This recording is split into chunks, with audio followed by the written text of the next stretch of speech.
지금 이거 모르시는 분들 평생 모은 돈이 세금으로 날아갈 수도 있습니다. 최근에 큰 금액을 보내거나 받으신 적이 있나요? 그냥 가족끼리 여행 가려고 송금한 돈이었다면 문제가 안 될까요? 결론부터 말씀드리면 아닙니다. 문제가 됩니다. 세무조사 대상이 될 수 있어요. 실제로 얼마 전 60대 남성 A씨는 딸 가족과 해외여행을 가기로 했습니다. 여행 경비로 800만 원을 딸 통장으로 입금했죠.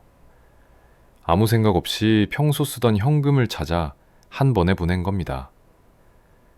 그런데 며칠 뒤 국세청에서 전화가 왔습니다. 이 돈 어떤 용도인가요? 출처가 뭔가요? 갑작스러운 질문에 A씨는 당황했고 그 여비 가족여행 가려고 보낸 돈인데요? 라고 답했지만 문제는 그게 증여로 간주될 수 있다는 사실이었습니다. 여러분, 요즘은 내 돈을 내 가족에게 보내는 것조차 자칫 잘못하면 세무조사 대상이 되는 시대입니다. 본격적인 내용 전달에 앞서 구독과 좋아요 부탁드립니다. 여러분의 작은 응원이 영상 제작에 큰 힘이 됩니다. 요즘 돈의 흐름을 24시간 감시한다는 말 들어보신 적 있으신가요? 뭐야 그게? 감시라니? 설마 내 돈도? 이렇게 생각하신 분들 계실 겁니다. 그런데요, 개개인 한 명부터 기업까지 모두가 감시 대상입니다. 이번 영상을 통해서 어떤 행동이 의심을 사게 되고 어떻게 행동해야 안전한지 알려드릴 테니까 꼭 끝까지 보시고 가족 지인들에게도 공유해 주세요.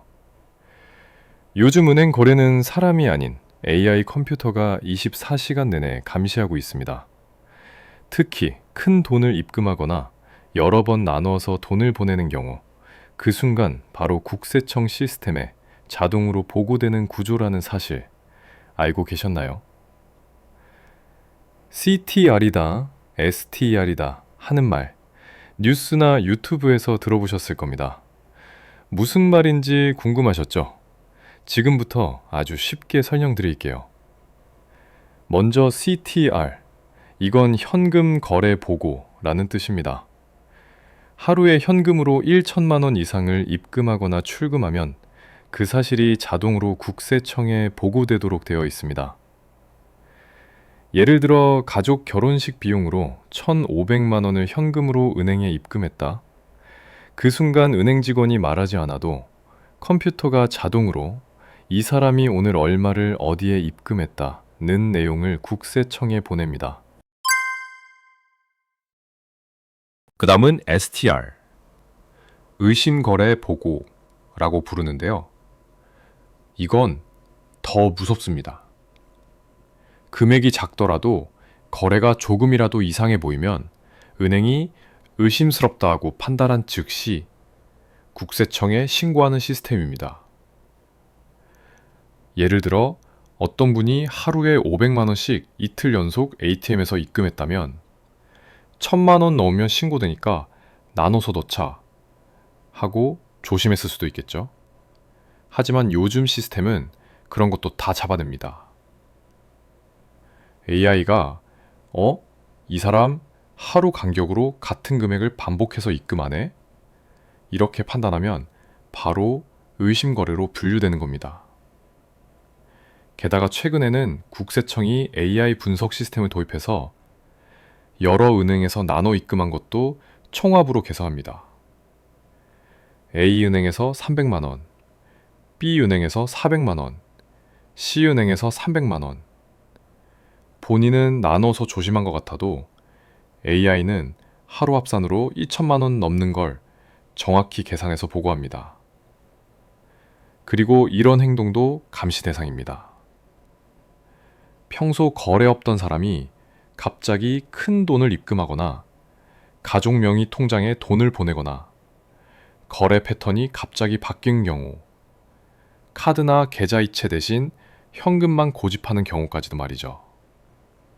이제 아시겠죠? 요즘 세상은 현금으로 조용히 처리하면 괜찮겠지 하는 시대가 아닙니다. AI는 실수도 없고 쉬지도 않고 24시간 감시하고 있으니까요. 하지만 걱정하지 마세요. 이 영상에서 어떤 행동이 문제되는지, 어떻게 미리 대비하면 좋은지 하나씩 알려드릴 테니까요. 지금부터 함께 알아보겠습니다. 여러분, 지금부터 제가 말씀드릴 행동들 들어보시고, 나도 이런 적 있는데? 하시는 분들 계실 거예요. 왜냐면 우리가 평소에 아무렇지 않게 해왔던 일들이 국세청에서는 이상하다고 판단하는 패턴이기 때문입니다. 지금부터 6가지 하나씩 알려드릴게요. 사례와 함께 설명드릴 테니 꼭 들어보세요. 첫 번째, 돈을 나눠서 입금하는 경우입니다. 예를 들어서 자녀 결혼 자금으로 2천만 원을 준비하신 어르신이 계셨어요. 한 번에 넣으면 문제 생긴다더라 는 이야기를 듣고 하루에 500만 원씩 나눠서 4번에 걸쳐 ATM으로 입금했습니다. 그런데 그게 오히려 더 위험합니다. 요즘은 컴퓨터가 이 사람 며칠 동안 똑같은 금액을 반복해서 입금하네? 이렇게 패턴을 잡아냅니다. 나눠서 넣는 게 더 수상하게 보일 수 있다는 거죠. 두 번째, 소득에 비해 너무 많은 돈을 입금할 때입니다. 국민연금으로 월 120만 원 받는 분이 갑자기 3천만 원을 입금하면 이분은 소득이 없는데 이 돈은 어디서 나온 걸까? 컴퓨터가 이렇게 판단하고 바로 감시 대상이 됩니다. 실제로는 땅을 팔고 생긴 돈일 수도 있지만 증명 서류가 없으면 설명하기가 어렵습니다. 세 번째, 거래 패턴이 갑자기 바뀌는 경우입니다. 예를 들어 평소에 한 달에 한두 건만 거래하던 분이 갑자기 일주일에 3번씩 큰 금액을 입금한다면 평소랑 다르네, 뭔가 이상하다 하고 자동으로 경보가 울립니다. 국세청은 비정상적인 변화에 특히 민감합니다. 네 번째, 가족명의 통장을 사용하는 경우입니다. 이건 정말 많은 어르신들이 하시는 실수예요. 내 통장은 복잡하니까 아들 통장으로 보내달라고 했어. 며느리 명의로 생활비를 좀 넣어줬지. 이렇게 가족명의 통장에 돈을 주고받으면 그게 증여로 해석될 수 있습니다. 증여세까지 붙을 수 있다는 거죠. 다섯 번째, 현금만 고집하는 경우입니다. 요즘은 거의 다 카드 결제나 계좌이체를 쓰죠. 그런데 어떤 분은 현금만 고집합니다. 현금이 편해 익숙해 하시겠지만 국세청은 왜 이 사람은 카드도 안 쓰고 현금만 쓸까? 숨기는 소득이 있나? 이렇게 의심하게 됩니다. 여섯 번째, 여러 은행에 나눠서 입금하는 경우입니다. 예를 들어 A은행에 300만 원, B은행에 400만 원, C은행에 300만 원을 같은 날 입금했다면 본인은 분산해서 안전하게 넣었다고 생각하실 수 있어요. 하지만 AI는 이걸 전부 합산해서 총 1천만 원으로 보고 국세청에 자동 보고됩니다. 이 6가지 하나하나가 그냥 일상적인 행동 같지만 지금은 모두 감시 대상이 되는 패턴입니다. 그리고 더 무서운 건 사람이 아니라 인공지능이 감시하고 있다는 점이에요. 기계는 틀리지 않거든요. 그래서 우리는 더더욱 조심하고 미리 준비하고 증빙도 챙겨야 합니다. 이제부터라도 이런 행동은 꼭 피하시고 이걸 예방하는 습관 7가지도 지금부터 자세히 알려드릴게요. 지금까지 들으신 이야기 들으면서 그럼 난 어떻게 해야 하지 하셨죠? 걱정하지 마세요. 이제부터 말씀드릴 7가지 생활 속 습관만 지키셔도 세무조사로부터 안전하게 여러분의 자산을 지킬 수 있습니다. 첫 번째 습관, 국세상담센터 126번 꼭 활용하세요. 예를 들어서 돌아가신 아버지 유산으로 5천만 원을 입금하려 한다면 이거 그냥 넣어도 될까요? 궁금하실 거예요. 그럴 때 국세청 126번에 전화해서 이런 상황인데 어떻게 해야 하나요? 물어보면 무료로 친절하게 안내해 줍니다. 필요한 서류나 절차까지 정확히 알려줘서 괜히 감시 대상되는 일을 미리 막을 수 있어요. 두 번째 습관, 세법 사전 답변 제도 활용하기. 조금 생소할 수 있는데요. 이건 미리 국세청에 질의하고 서면으로 답변을 받아두는 제도예요. 예를 들어 큰 금액의 부동산 계약이나 가족 간 자금 거래가 있을 때 이렇게 해도 되나요? 하고 질문서를 제출하면 공식적인 답변서를 받아볼 수 있습니다. 이 문서 하나면 나중에 문제가 생겨도 내 주장을 입증할 수 있어요. 세 번째 습관, 고액 입금할 땐 은행에 미리 설명하세요. 1,000만 원 이상 큰 금액을 입금할 땐 은행 직원에게 간단하게라도 말하세요. 이 돈은 유산입니다. 땅 판 돈이에요. 이렇게 말만 해도 은행이 국세청에 보고할 때 설명을 함께 첨부해 줍니다. 이런 사소한 설명 하나가 의심받는 걸 막아주는 큰 역할을 해요. 네 번째 습관, 거래 기록을 간단히 메모하세요. 예를 들어서 지인에게 돈을 빌려줬다가 돌려받았다면 언제, 얼마, 왜 줬는지 간단히 종이에 적어두세요. 4월 15일 김철수에게 생활비 명목으로 300만 원 입금. 이런 메모 하나만 있어도 나중에 국세청에서 설명하실 때 훨씬 수월해집니다. 기억은 흐릿해지지만 기록은 남습니다. 다섯 번째 습관, 계좌 이체하고 메모 남기세요.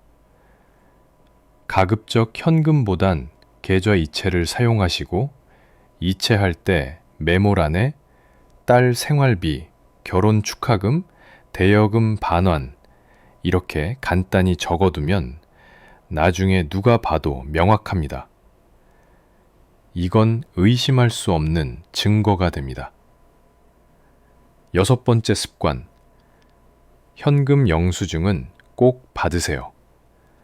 무엇을 사든 식사를 하든 현금 썼다면 꼭 현금 영수증 발급 받으세요. 나중에 이 돈 어디다 썼냐는 질문에 이 영수증들이 여러분을 지켜주는 방패가 됩니다. 현금 쓰더라도 증거만 남기면 안전합니다. 일곱 번째 습관. 6개월에 한 번 통장 정리하면서 점검하세요. 한 번씩 앉아서 통장 거래 내역을 훑어보세요. 이건 뭐였지? 중빙 남겨뒀나? 이상한 거래는 없는지 확인하고 큰 거래는 계약서, 차용증, 입금 내역 같이 증거 자료를 함께 보관해 두세요. 이런 습관이 쌓이면 세무조사 걱정 없이 훨씬 편하게 생활하실 수 있어요. 어떠세요? 하나하나 어렵지 않죠? 조금만 신경 쓰면 내 돈을 지키는 아주 강력한 습관이 됩니다. 오늘 이 7가지 꼭 기억하시고 주변 부모님, 형제자매분들께도 꼭 알려주세요. 모르는 사이에 불이익 당하는 일 절대 없어야 하니까요. 지금까지는 세무조사에 걸리지 않도록 미리 예방하는 습관 7가지를 알려드렸죠. 그런데 만약 이미 국세청에서 연락이 왔다 하면 어떻게 해야 할까요? 그 순간 당황해서 실수하는 분들 정말 많습니다. 실제로 그 실수 때문에 내지 않아도 될 세금까지 내거나 가산세까지 붙는 일도 생겨요. 그래서 오늘은 20년 차 세무사도 강조하는 절대 하면 안 되는 실수 7가지를 알려드릴게요. 이거 꼭 기억하셔야 합니다. 첫 번째 실수, 얼떨결에 거짓말하는 경우입니다. 국세청 직원이 이 돈 어디서 나왔어요? 하고 물었을 때 당황해서 그냥 있던 돈이에요. 잘 기억 안 나요. 이렇게 둘러대는 분들 많습니다. 그런데 요즘은 AI가 거래 패턴을 다 알고 있어서 그 말이 앞뒤가 안 맞으면 바로 의심받습니다. 모를 땐 기억이 안 나니까 확인하고 다시 연락드릴게요. 정직하게 말하고 시간을 달라고 하세요. 두 번째 실수. 무조건 인정하는 겁니다. 혹시 이거 탈세 아니에요? 라는 말에 아, 그런가요? 그럼 낼게요. 하고 겁먹고 세금을 내는 분들 정말 많습니다. 하지만 아직 탈세인지 아닌지도 모르는 상황이죠. 증명할 자료가 있는지부터 확인한 다음에 그 다음을 판단해도 늦지 않습니다. 세 번째 실수.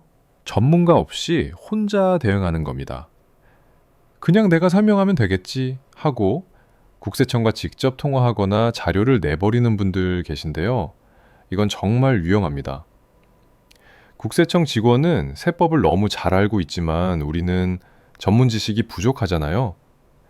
세무사나 변호사와 반드시 상의하세요. 혼자 하다가 괜히 더 큰 문제로 번질 수 있습니다. 네 번째 실수.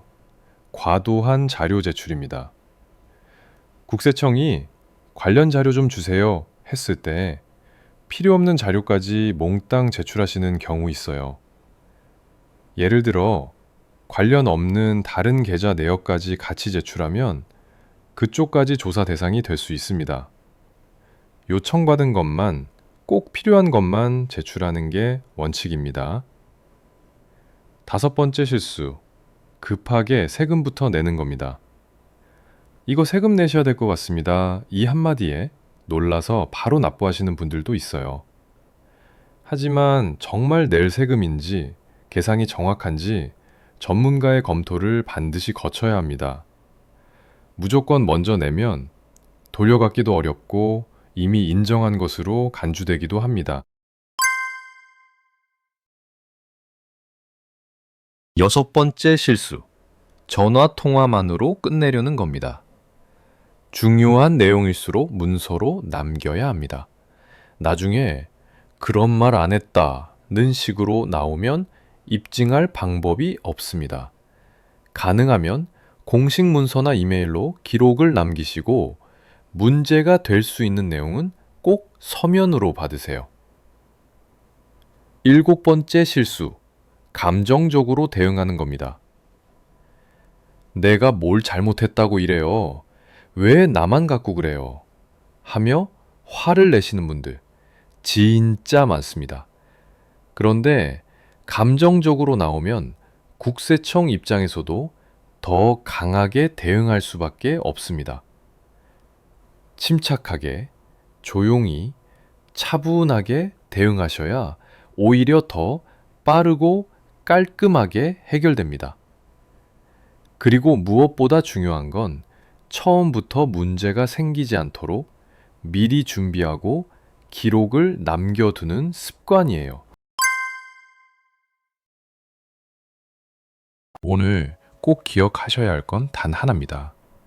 이제는 내 돈을 내 통장에 넣는 것도 감시받는 시대라는 거예요. 현금을 나눠서 입금하거나 자녀 통장에 돈을 보내거나 갑자기 큰 금액을 입금하면 AI가 자동으로 감지하고 국세청에 보고됩니다. 그리고 국세청에서 연락이 왔을 땐 당황해서 거짓말하거나 무조건 인정하면 안 됩니다. 세무사와 상의하고 침착하게 기록을 바탕으로 대응해야 해요. 이걸 모르면 내가 평생 모은 돈이 세금으로 날아갈 수도 있습니다. 오늘 영상이 도움이 되셨다면 좋아요와 구독, 알림 설정 꼭 부탁드리고요. 다음 영상에서도 어르신들께 꼭 필요한 복지 정보 빠르게 전해드리겠습니다. 여기까지 시청해주신 어머니 아버지 감사합니다. 저는 아들 둘 딸 하나 채널 지기 뿡뿡 아빠였습니다.